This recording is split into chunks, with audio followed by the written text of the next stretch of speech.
proklamasi. Kami, bangsa Indonesia, dengan ini menyatakan kemerdekaan Indonesia.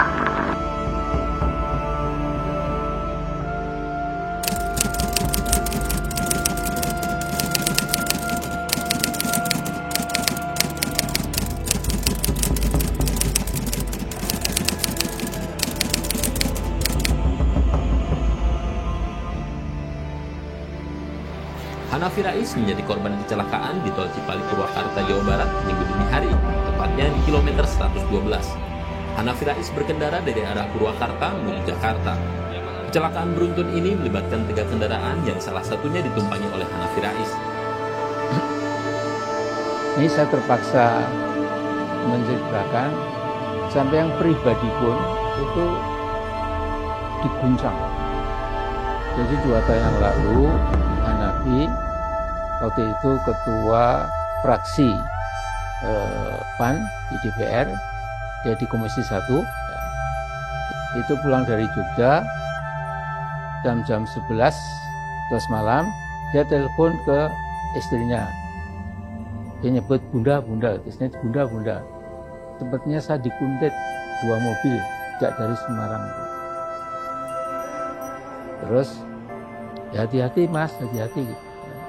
Nah terus sampai di Cikampek memang sudah ada 2 truk besar gitu, truk kira-kira ada berapa puluh meter sisanya gitu, kan Hanafi masuk ini kemudian dia gitu, sehingga mobil Hanafi itu pecah terpotong dari 2. Dia naik Alphard, kebetulan dia tidak pakai seatbelt, kemudian ya seperti ya ada musibah besar, sampai di berapa bulan di rumah sakit, 20 ampul darah untuk menambah darahnya itu, kemudian semua dikasih HP ya nggak tahu lah istilahnya. Sampai sekarang pun ini tulang belakangnya ini sudah, saya kira sudah terlambat juga ya. Ya, agak miring kalau jalan. Padahal itu anak sulung saya ya, yang sangat ya dengan bapak ibunya sangat taat. Itu saya kira itu adalah warning ya. Amir Rais, look, your son has passed away, itu has died, maksudnya kan begitu. Supaya saya terguncang.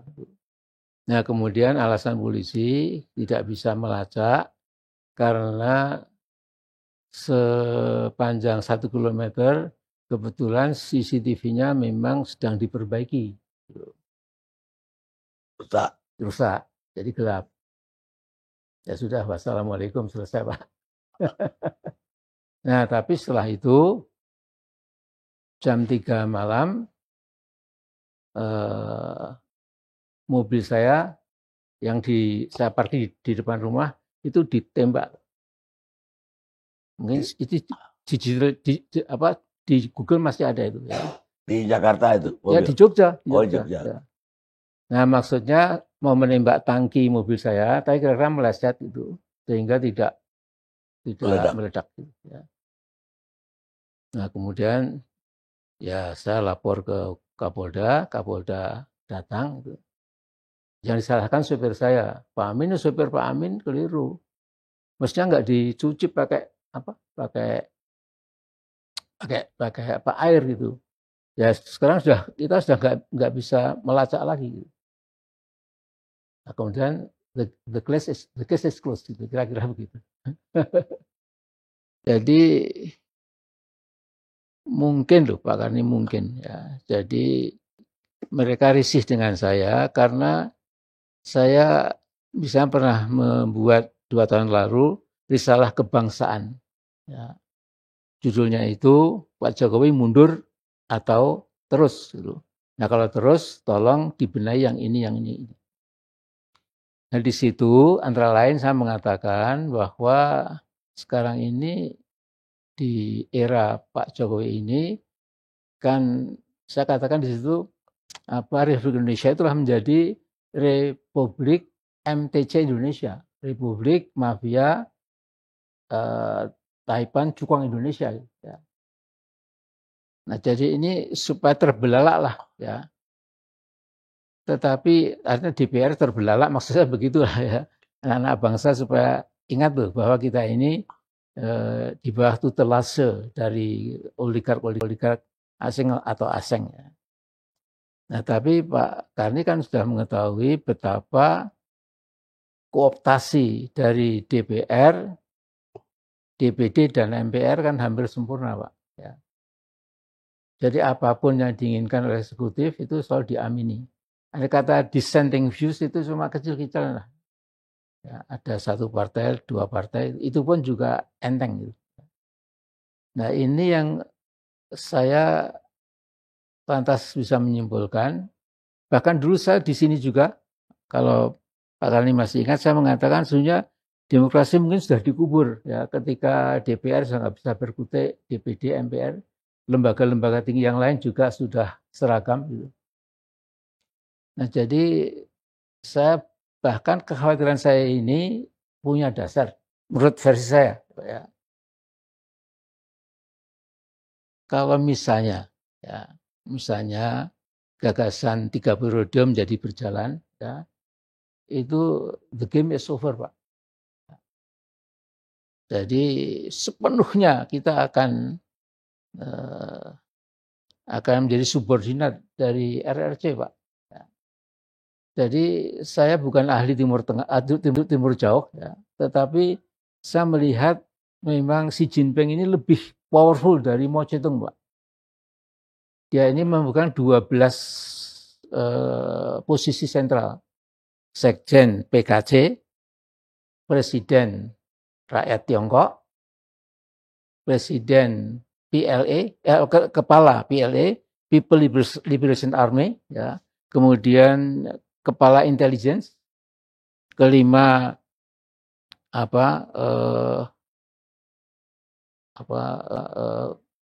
Kepala Koordinasi dari kekuatan politik di mana di Cina itu, ya, banyak ada 12. Bahkan hanya Xi Jinping ini seorang tokoh paling kuat sekarang ini, ya, bisa memasukkan omongan-omongan pendapat pribadi menjadi pasal-pasal dalam undang-undang, Pak. Ya. Mana ada, Pak, di dunia ini seorang penguasa tertinggi itu pasal-pasalnya itu paragraf-paragrafnya dari omongan-omongan dia itu. Jadi ini saya bukan nakut-nakuti, ya. Cuma saya sudah besok April sudah 69 tahun, ya, dan mungkin saya nggak lama lagi, ya. Jadi saya ingin supaya kita kembalilah. Ya. Jadi mengapa teman-teman yang katanya Soekarnois itu sudah meninggalkan pelajaran Bung Karno? Misalnya Bung Karno itu mengatakan, kalau kamu tidak cinta kepada bangsamu sendiri, kamu tidak berjuang untuk melindungi kedaulatanmu, kamu nanti akan jadi a nation of coolies, bangsa kuli. Ya. Dan coolies among nation, kuli di antara bangsa-bangsa. Ya. Nah juga jangan lupa, begitu cintanya Bung Karno pada rakyat Indonesia supaya tidak dimakan oleh kekuatan bisnis, Bung Karno itu membuat Kepres. Ya. Nanti bisa kita lihat, yaitu WNI, maksudnya teman-teman Tionghoa, tidak boleh membuka toko, warung, gerakan ekonomi itu di kota-kota kecamatan. Ya. Ya. Nah sekarang tahun 60-an loh. Ya. Bahkan Pak, ya seperti DKI ini 74% tanah sudah milik mereka. Jadi gini Pak Karni, ya, saya melihat ini kemana ya kita.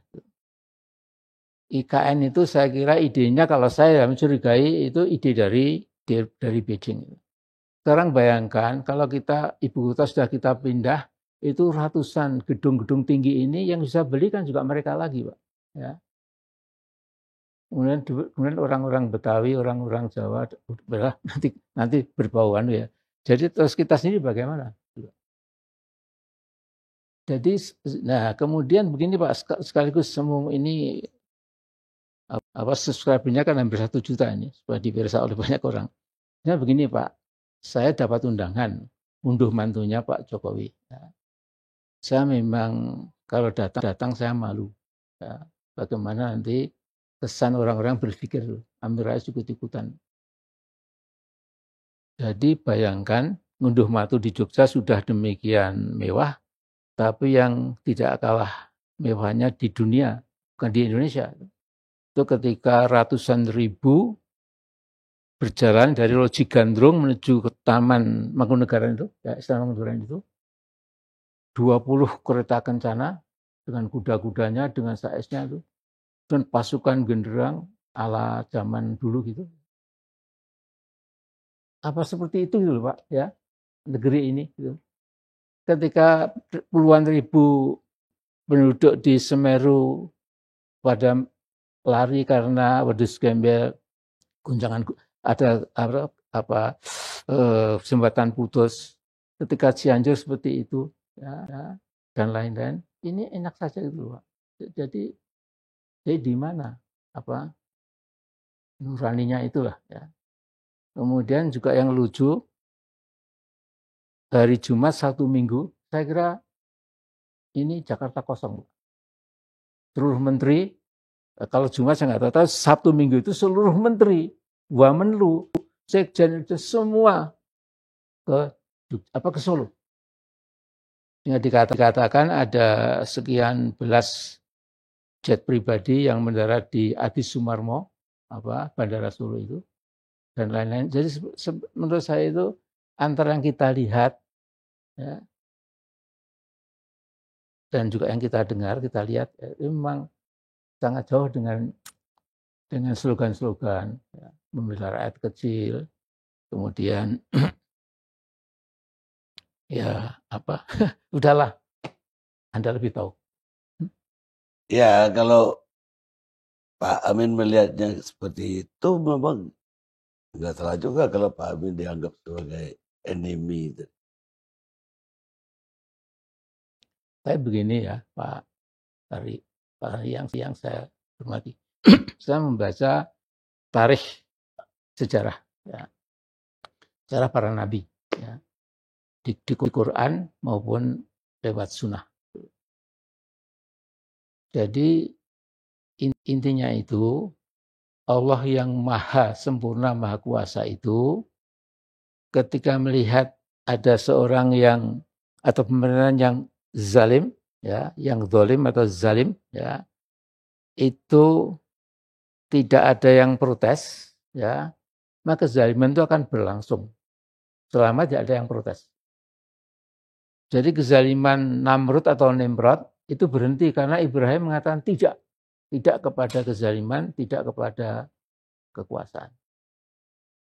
Kemudian berkali-kali Fir'aun itu ratusan tahun, ya, dari yang satu ke yang berikutnya itu, ya, itu terus saja, ya, ada kezaliman. Ketika Musa mengatakan tidak, nah baru kemudian ada perlawanan.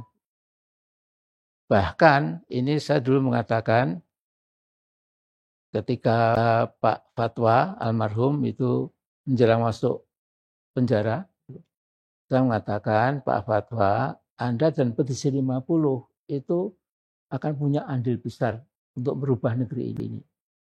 Karena Anda berani mengatakan tidak. Nah kemudian menggelinding, ya akhirnya terjadi reformasi itu. Ya.